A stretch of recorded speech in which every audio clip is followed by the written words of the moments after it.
And if you're watching live, thanks for being here. It's been a while since we've done a live stream, especially a scheduled live stream. This was originally supposed to occur this past Friday, the 20th.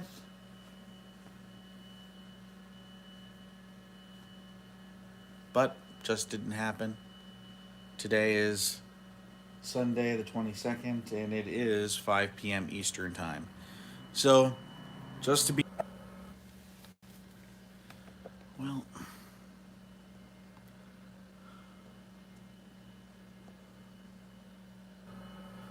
there we go.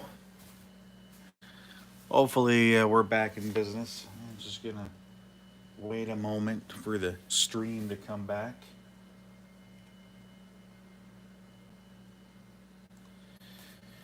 So, this is an IBM Personal Computer AT, otherwise known as a Model 5170. It usually doesn't look like this. It's usually sitting horizontally underneath a monitor of some kind versus vertically like it is now. But this tower kit that it's in is authentic IBM. It really was obtainium defined and don't even have the whole tower kit, and I'll explain in a minute and turn it to, show you what it's missing. Everything on this list is, of course, authentic IBM in the sense that maybe not at the release of the computer itself, but IBM released it further. So the system board is the 512K. The 12928K is achieved by using two of what IBM called the enhanced memory expansion adapters, which uses either both 256, 512K, or 1 meg proprietary SIMs. Would really like to max this out, but the 1 meg proprietary SIMs are almost impossible to come by. Doesn't have the original AT keyboard. It came with and uses the Model M keyboard. The ROM on this computer will allow for that.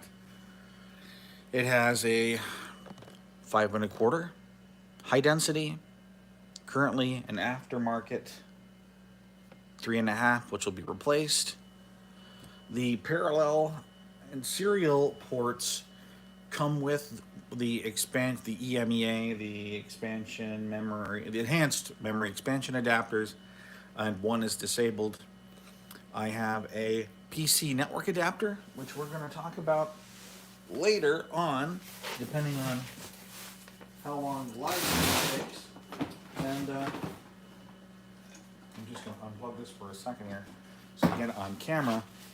The IBM PC network adapter essentially is coax, and it requires something called, and that's what I'm holding up in the shot, the PC network translator unit. And what it does is everything connects coaxially on a star bus, and this translator unit reflects signals back out at it. I skipped over, it does have a XT IDE card. Doesn't show up on here. It does have a full height 30 or 40 meg hard disk drive. It has a personal system 2 display adapter, which is essentially VGA for this. Pretty neat, almost impossible to come by. In my lifetime, I've only seen two of them. And it also has an expanded memory adapter, which is not the same as main or extended memory. And that's it. So that's what it's got built in.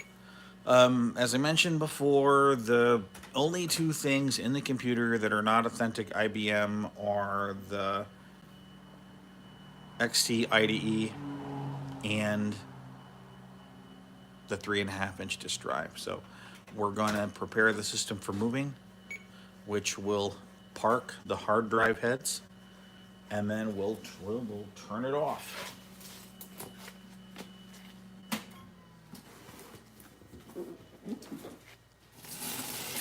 Gonna move the floppy drive out of the way.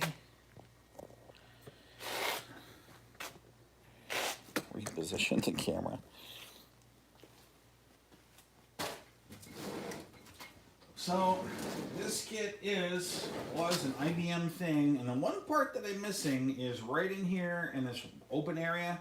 I mean, this looks fine to me, but the part that's missing is they also had a back cover. And the individual that I bought this from didn't have that. They only had the rest of it. And the thing that you need to install on the actual chassis of the system unit itself. There's a couple of plastic rails that slide on here. The system unit by itself with a hard drive is very heavy.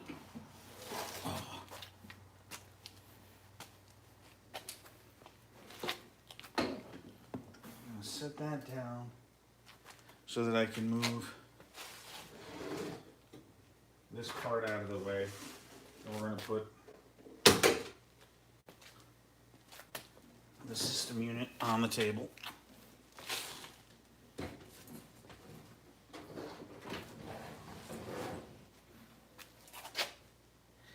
And hopefully you can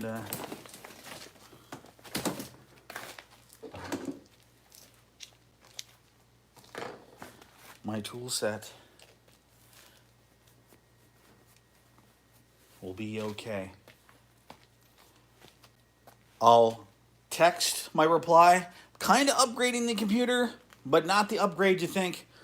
We're putting a 360K disk drive in it so that I can make 360K disk images, and I'll explain why.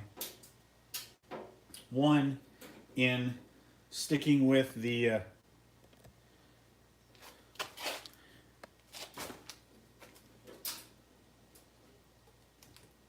motif of having all IBM parts in it is one. Oh, well, that's more secondary than the real reason I'm doing it. So 1.2 meg high density disk drives, particularly 5.25 inch disk drives, can read and write both. They can read and write both 1.2 and 360K.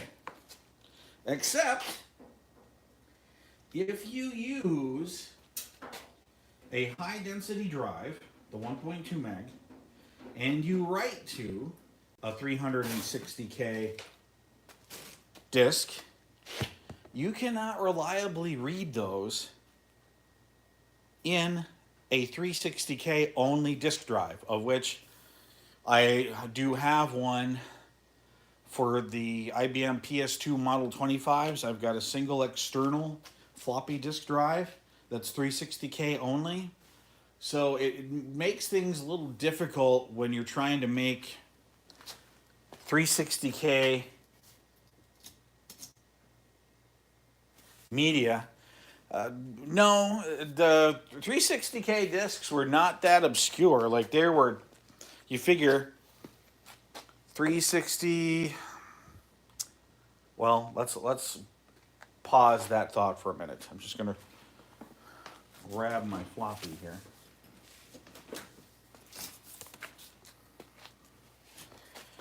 So this is a 360K floppy. They're also known by, well, that's not true. This disk can be used as a 360K floppy, but you look at the label, it says it's single-sided. All that means is IBM only warranted one side of the floppy disk. It wouldn't warrant the other side. So you could do either 120K or 160K, depending on the number of tracks, the density, what have you. So at the end, 360K using both sides and 40 tracks got you 360K. And we used this type of disc on PC, PCXD, compatibles, Apple IIs that had 5 1/4 inch, you name it, and that's what that's what it used. And I'm mentally overwhelmed by the number of discs that we bought over the years. One of our patrons is in the group chat, I see, and he can tell you, especially in the place that we went to high school, you could buy them by the boxes of 10. You could even buy them by the boxes of 100 if you really wanted to. So while we've got it here, I'm just going to zoom in and we're going to look at the cards. So this is the floppy and hard disk controller card in slot 8. This is the PS2 display adapter, which essentially gives you VGA. This slot 6, it does have a parallel port, but this is the expanded memory card that gives you 2 megabytes of expanded memory. The parallel port is disabled because there's not enough IRQs in the system. 5 and 4 are both enhanced memory expansion adapters. And assuming that you could find the 1 megabit proprietary SIMs, each card would hold 8 megabits. So you theoretically could max out the memory in this with the CPU's limit. And a 286 CPU can address at most 16 megabytes. So 16 384K. This is the XD IDE. This is the PC network adapter that uses the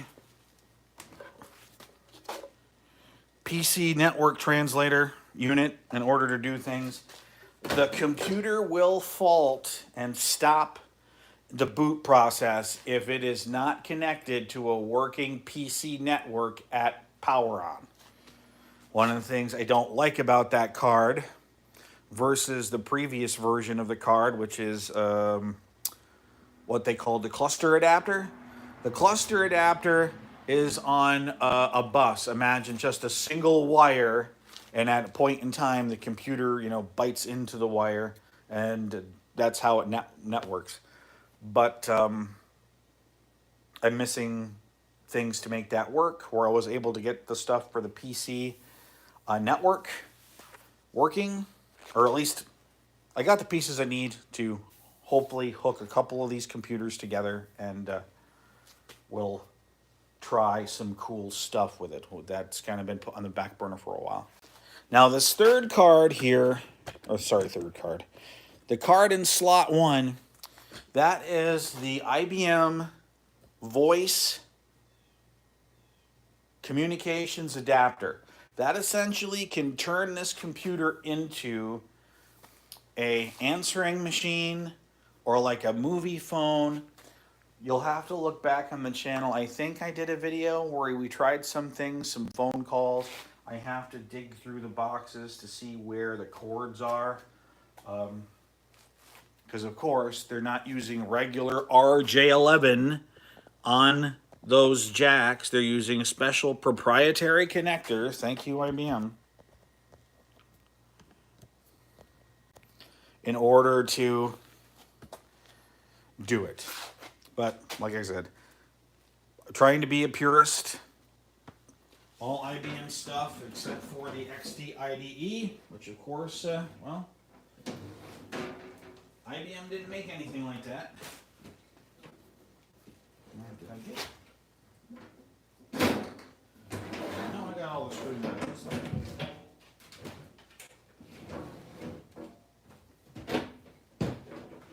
And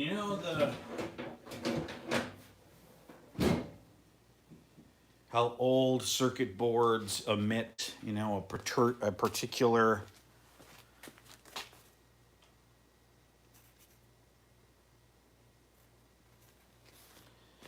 aroma.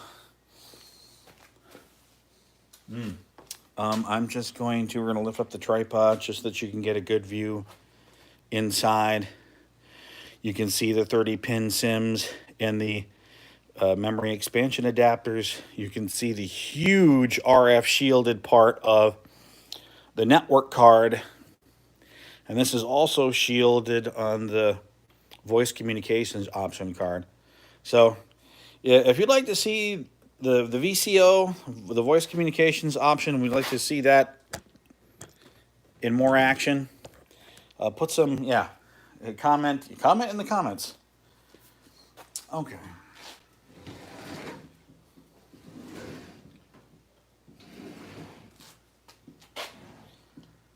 So, woo!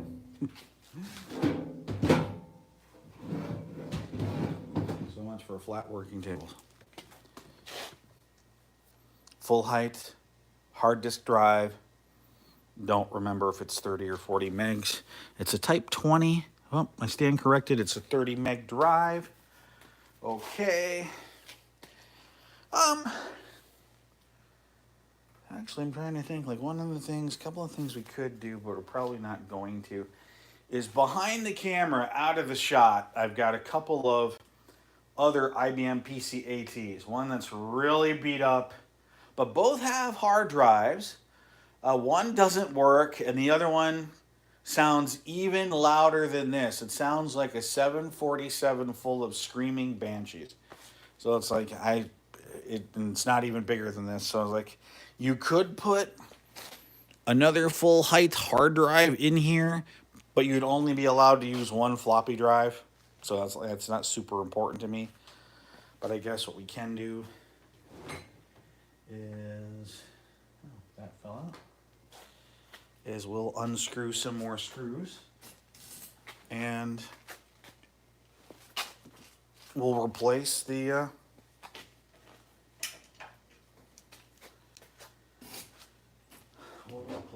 floppy disk drive.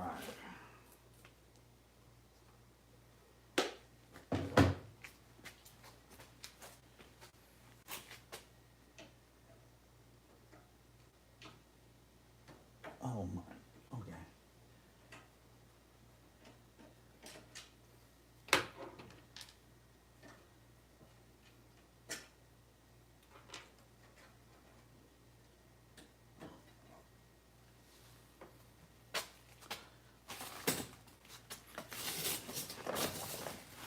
I'm not sure if the bracket for the hard drive needs to be removed or not.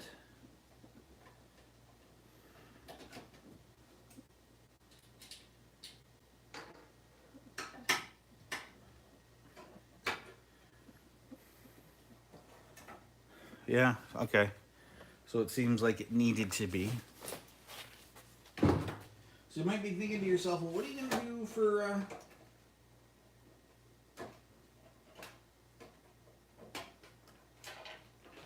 3.5-inch disc? Like if you want to get 3.5-inch media on here, I do have at the other places I occasionally do videos, a parallel port backpack drive, which works pretty well. For that, I might try to snag another one if I can, but like all things vintage, the longer we go, the more expensive it is.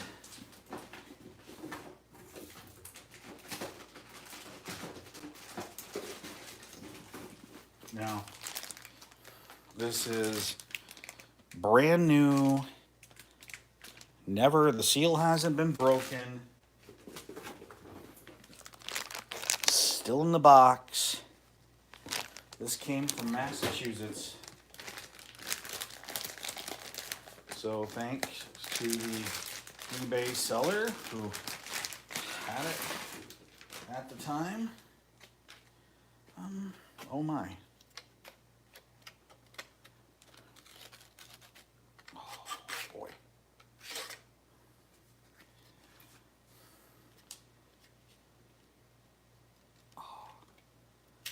Well, this might be a problem. Huh.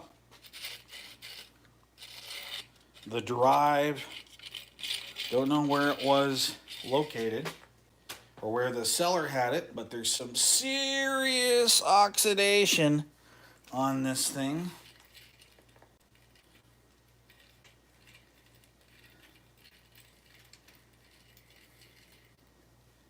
Some serious oxidation. Of course, the drive heads look okay.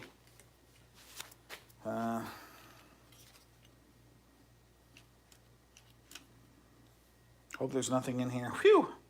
Gonna kill me. Yeah, if I happen to pass out on screen with the moderators, please call emergency services. I wish there was smell-o-vision on this. This is some seriously ripe equipment. I'll just say that to you. Wow. Well, how about we, if I can, plug it in, try to run some diagnostics on it and see if it squeaks or catches fire or a capacitor explodes. I really am not in the mood for magic smoke, but you know how that is.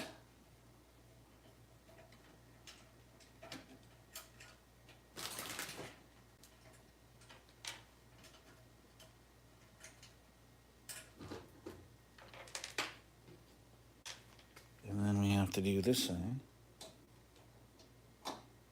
Well, I need to slide the upper drive out of the way.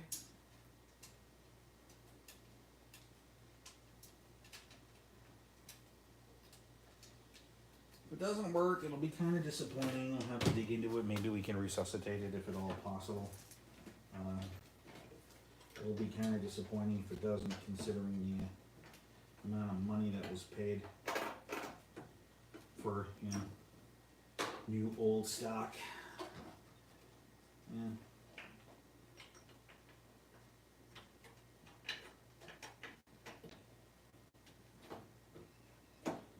Okay. Plug that adapter. Okay, plugging P2. All right. All right, now let's go ahead and plug in video.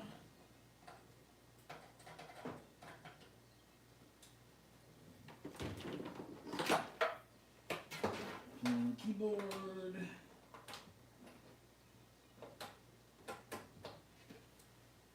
Plug in power.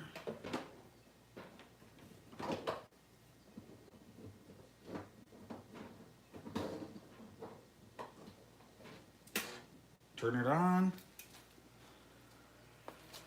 Okay, so the power supply did not stop, which means it's not recognizing any kind of a fault.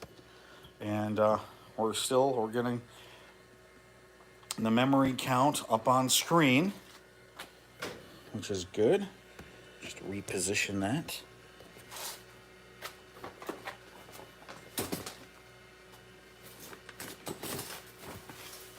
Now, it should be able to show you a couple of things. We'll show you what happens when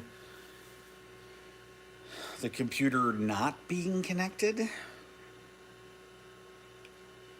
to a PC network, the error, and then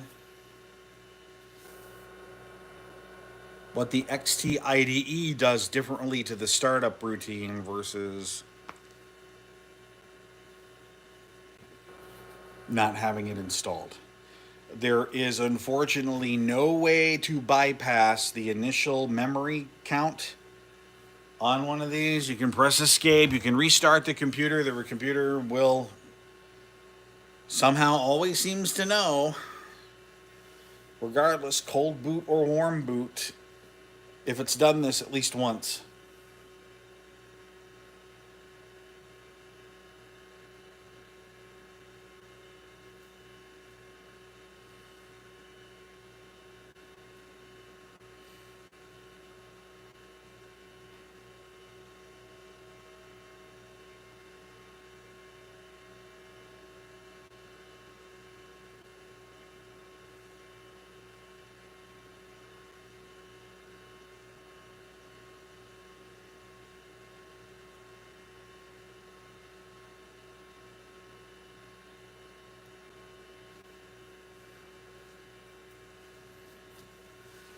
So if there was no XT ID in here,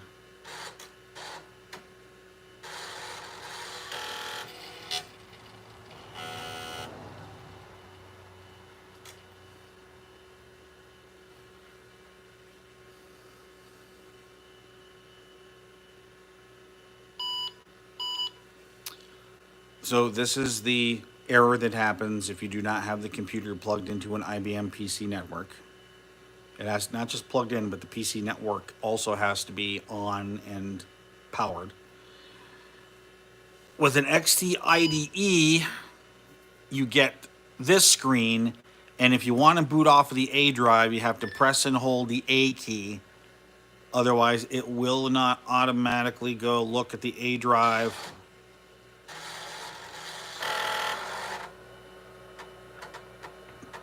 For the boot disk, you've got to tell it all the time, and I do find that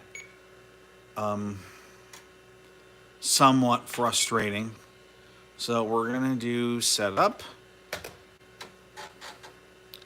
which isn't like any of the setup programs that you've ever seen before. It's not like you go through and there's a drop down list. You have to go through everything. So you just follow the prompts with me. So wants the date, which, boy, that's off. So we're going to say it's 6/22/2025. And what we're going to end up doing, I'm not going to do it tonight on the live stream because I don't have any to put in here, but we're going to replace the triple or the AA batteries that are in the clock connector kit, which essentially replaces the lithium non-rechargeable battery that these usually came with. Wow, 41 years ago. And it is 17:32 live time. So those are okay. And here's where we got to change. So drive A is high capacity. Drive B is not that anymore. You might have just noticed it said 720K 3.5 inch. That is not true. This is a TIAC high density 1.44 meg drive. It's just that this setup software isn't aware of 1.44 meg. So we just used what it knows. So yes, there are two drives. Drive A is high capacity. No, it's not. We're going to say it's double-sided.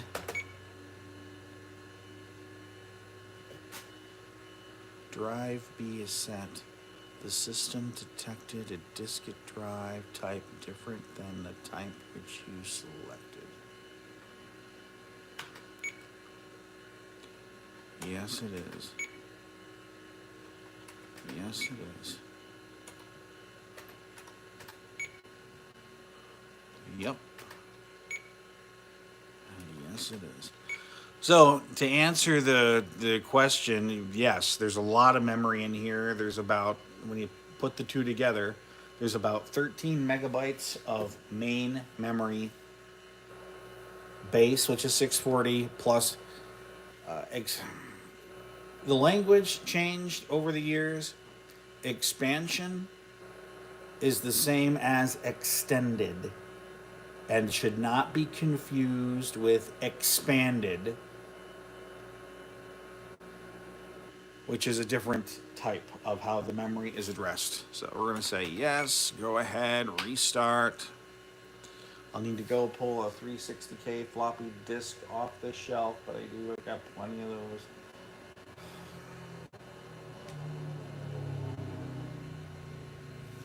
Of course, it will have to count up again.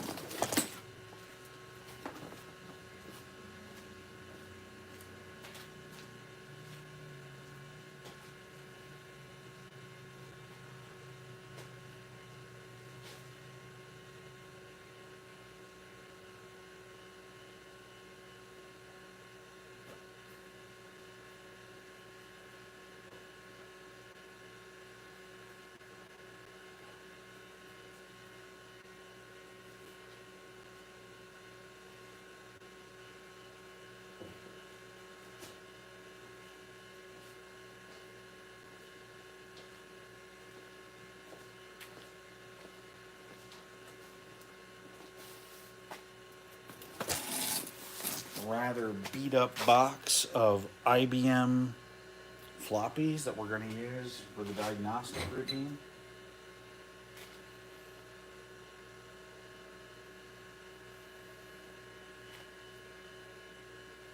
I think the reason why the drive didn't fare so well is I noticed, whew, in that bag, there was none of that like air silica pellets that they usually find. They'll be like in a little cloth bag, and it'll tell you, do not eat this.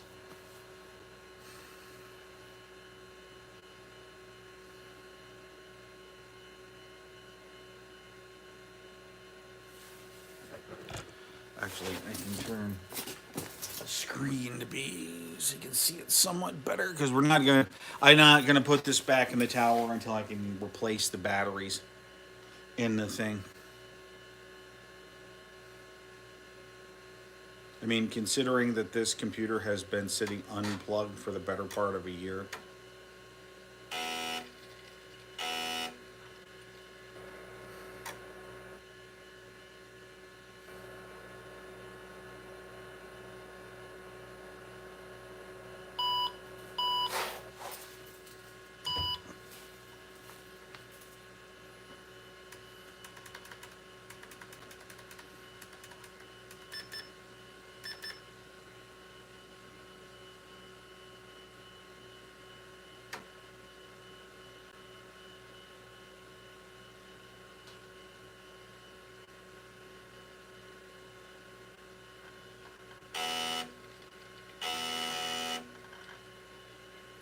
Well, that's not good.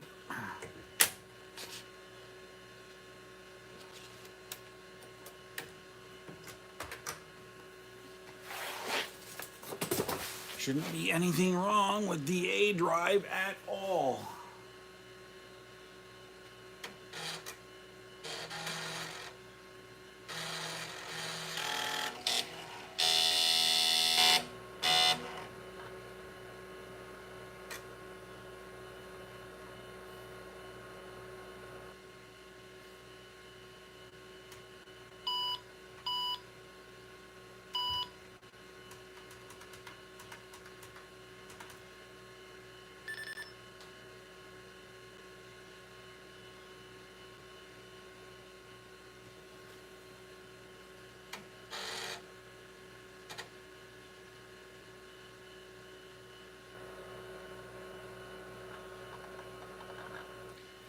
Well,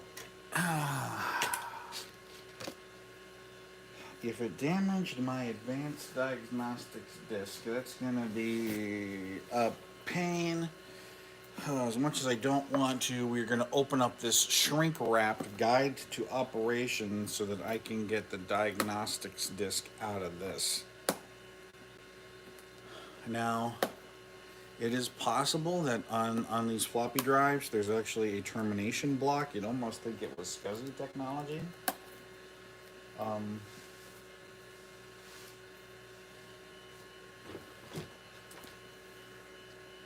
And that might not be set correctly.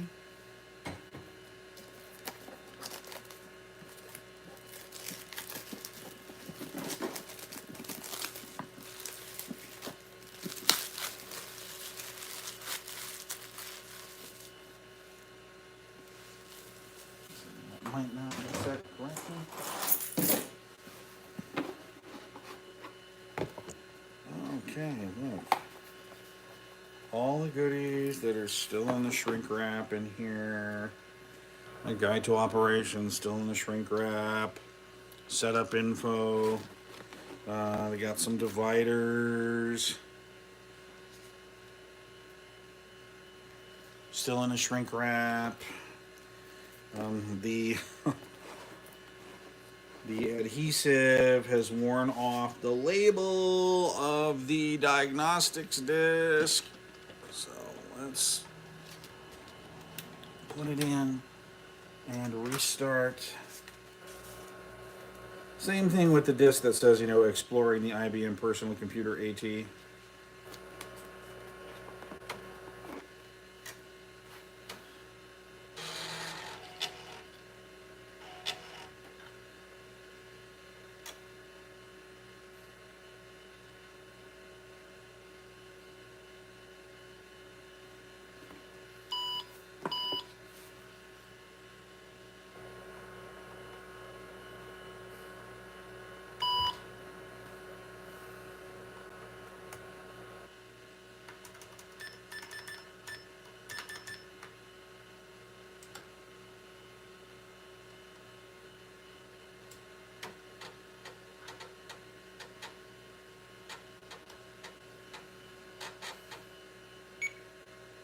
Well, it's not advanced, but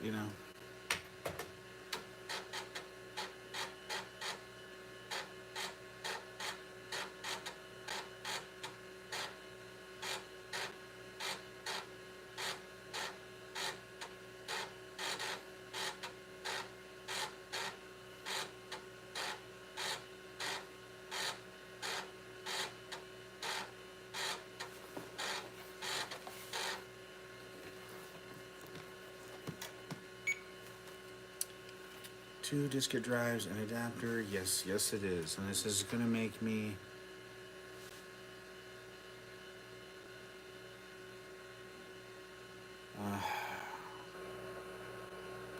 So the difference between regular diagnostics and advanced diagnostics is in advanced diagnostics, which you know what, because this thing is going to take forever. I'm going to try rebooting off of my advanced diagnostics disk.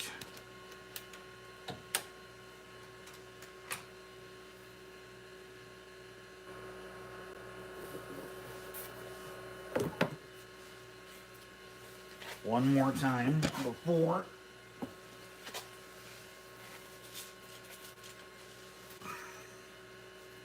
going through this whole process.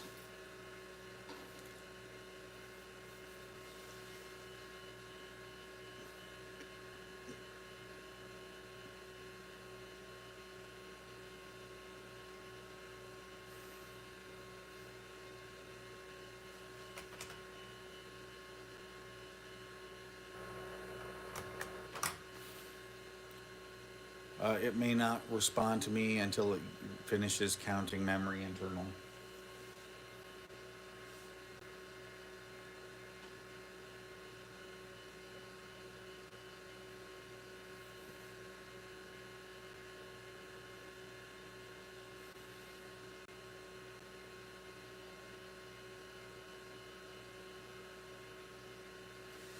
While we're waiting, I'm going to look at the other part of the AT documentation, which the AT actually came with two manuals instead of one. It came with a manual that was called Installation and Setup.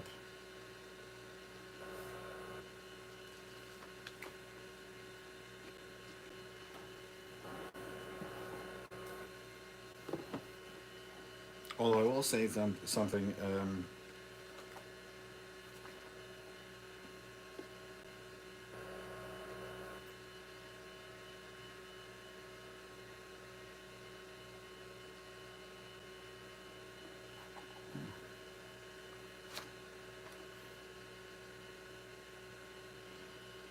Okay, I see what I'm missing.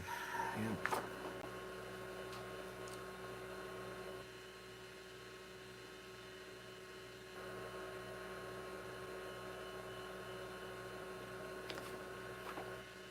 Might be something that I'm missing.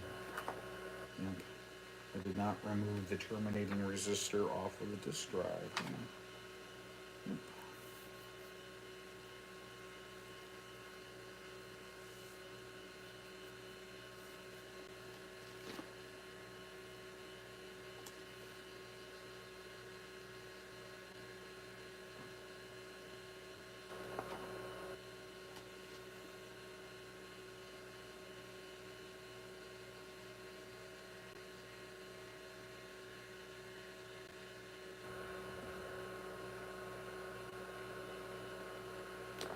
Okay.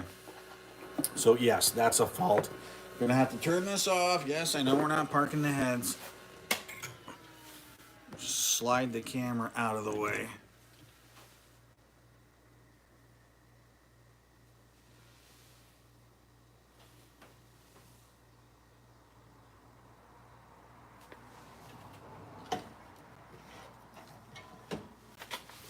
Oh boy.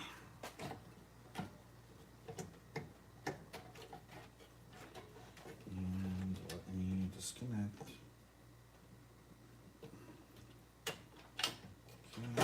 Okay. So this very smelly disk drive needs that white dip, they call it a termination jumper. I need to remove that thing. And then put it back in the computer. So I'm just, you know what they say, RTM or RTFM? Okay, so all right, take a flathead screwdriver and remove the terminating resistor. Yes, I don't mind. Oh, wow. If I can.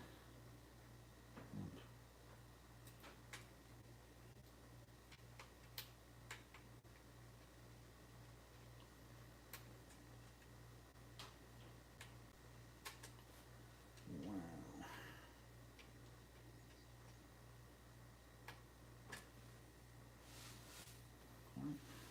Okay.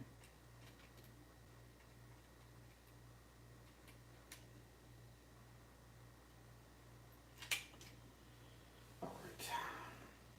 Phew. Not super bent. We got it out of there. Now we can put it back in. Power it on. Maybe it won't scream. Oh.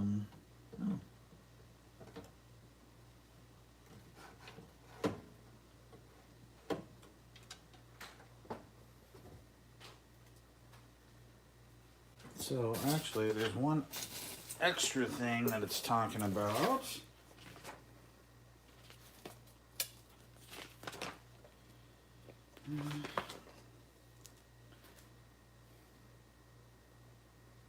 Ground wire. Okay. Make sure you install the ground wire that goes on your.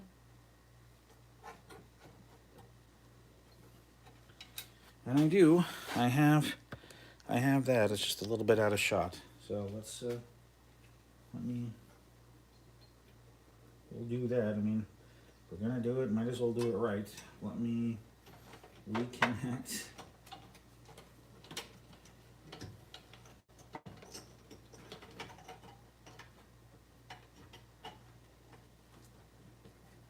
So the terminator block is removed. And okay. And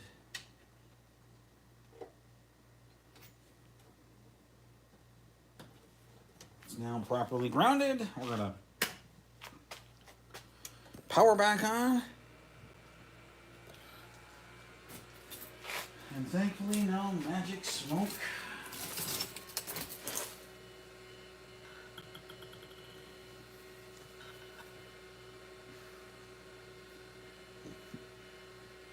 Of course, now we have to wait for this to count up. So while we're waiting, I'm going to set this up temporarily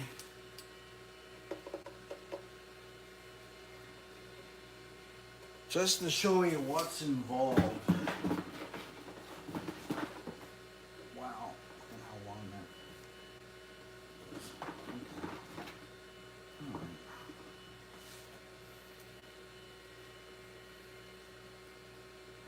If I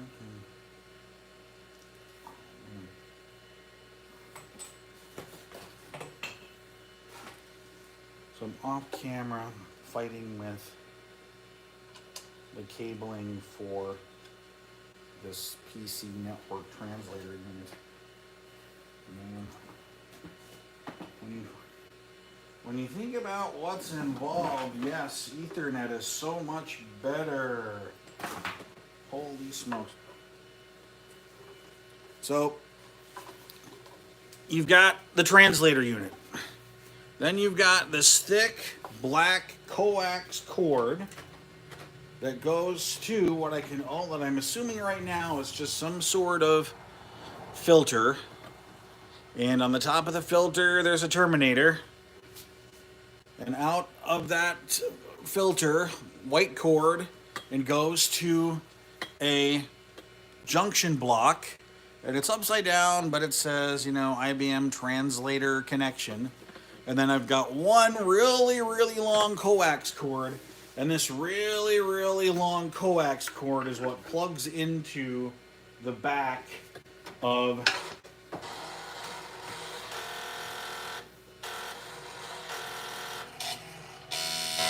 the network card.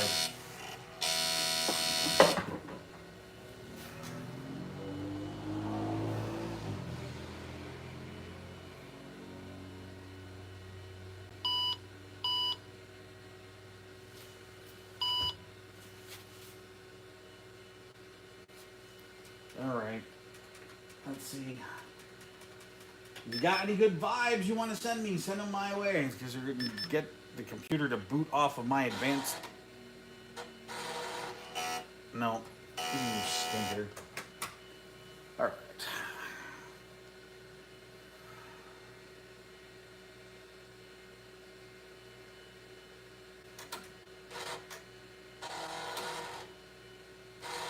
Now what I could do, if this 360K disk drive is really dead, is I'd have to find another external and use it for parts.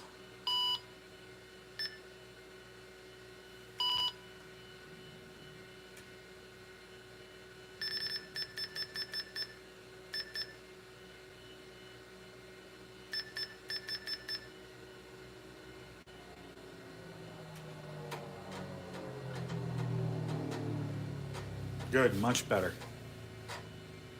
Okay. So,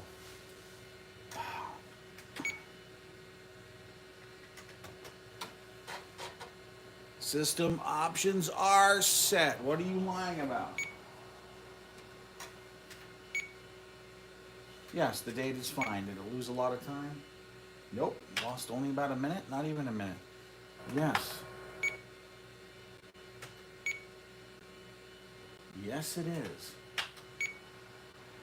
Yes, it is. Yes, it is. That's base memory, extended memory.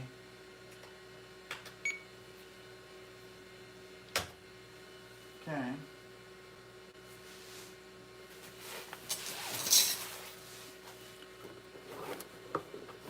Like I said, just goes to show the importance of RTFMing. Okay.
while we're gonna do a little with AI being the big thing.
Huh.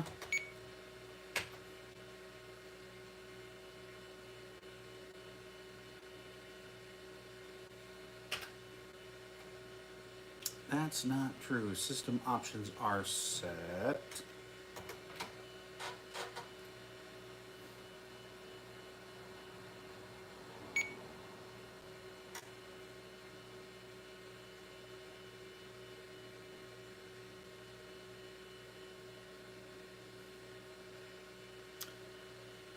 So I asked Chat GPT just for giggles.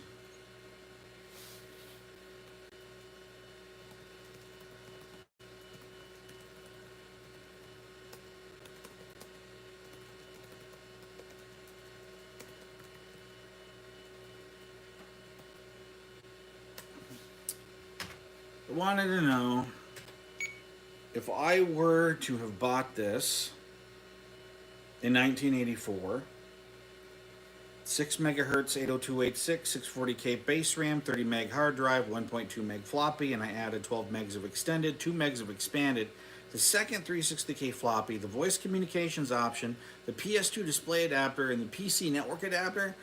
It would have cost $17,000 to buy this in 1984. And in 2025 money, this is a 51. This would have been a $51,000 computer.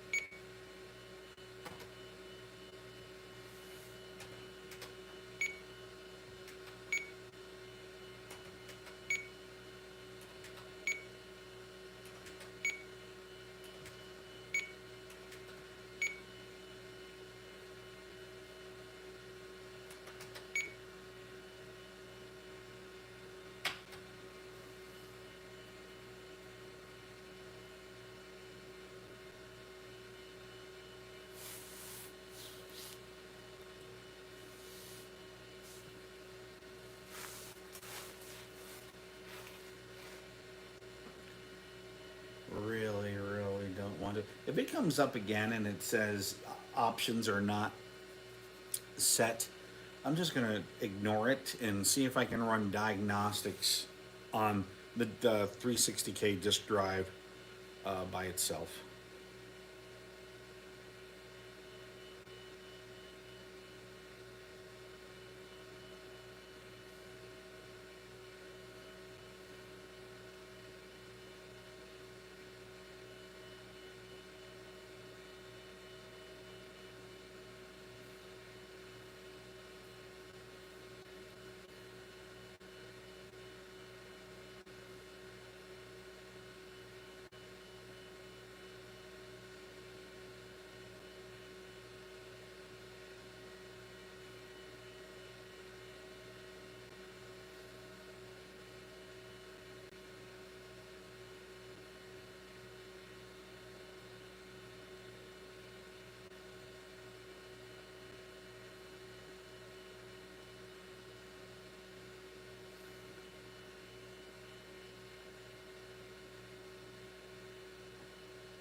it lies. Yep. Not unless somehow my battery got unplugged, but I don't believe that either.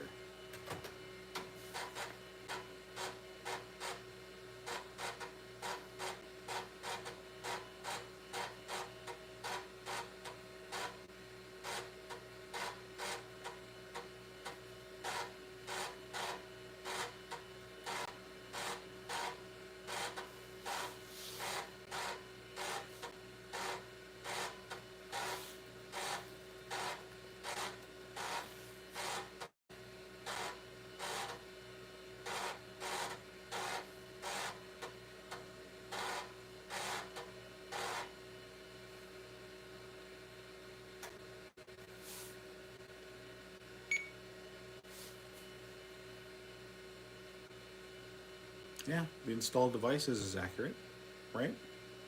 Okay, say yes. And we're going to want to run a test multiple times. And we're going to say it's 6.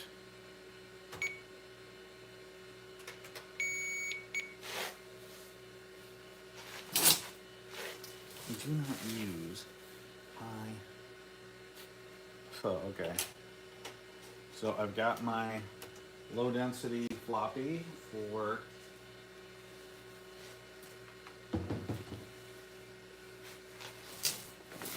running diagnostics on that drive, but now I gotta go find myself a high density disk. Not a problem, got 4 boxes of those from way back.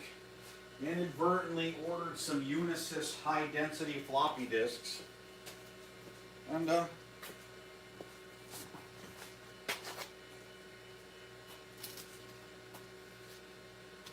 telltale sign is, and I'm not sure if you'll be able to tell this on the camera or not, but the magnetic medium looks a certain way. And there's a plastic ring on the center of the disc versus this is high density now. You know, the media almost looks more reflective and there's no hub. So enter.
Sounds like an old washing machine, doesn't it?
I don't think it's supposed to be spending this long on a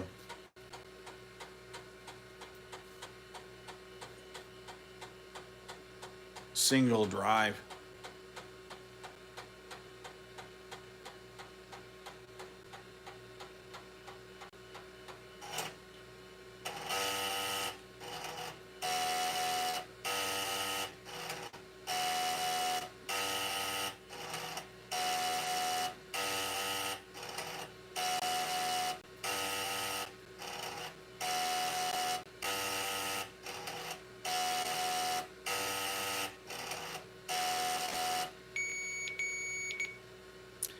Okay, so that's unfortunate. So you're not going to be able to use the drive as is. Wondering if the heads are stuck. Probably the heads are stuck. Might need to lube the disk drive so that the heads move back and forth. Um,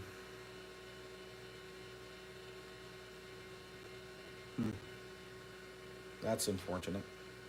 Well, but hey, one step closer. Hope you enjoyed spending an hour with me in your Sunday afternoon, unless you're watching after the live stream.